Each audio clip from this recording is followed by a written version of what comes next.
বিসমিল্লাহির রহমানির রহিম। আসসালামু আলাইকুম। আগামী 7 তারিখ কান্দুরা দরবার শরীফের পক্ষ থেকে ঈদ মিলাদুন নবী সাল্লাল্লাহু আলাইহি সাল্লাম পালন করা হবে। দাওয়াত ক্রমে আলহাজ সৈয়দ জুবাইর কামাল সাহেব এবং আলহাজ সৈয়দ জাকারিয়া সাহেব কান্দুরা দরবার শরীফ। আপনাদের সবাইকে দাওয়াত করা হলো।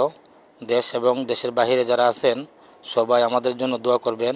আল্লাহ পাক রব্বুল আলামিন যেন আমাদেরকে ঈদ ও মিলাদুন নবী সাল্লাল্লাহু আলাইহি সাল্লাম সুন্দর করে পালন করতে পারি। আপনাদের সবার সহযোগিতা কামনা করছি।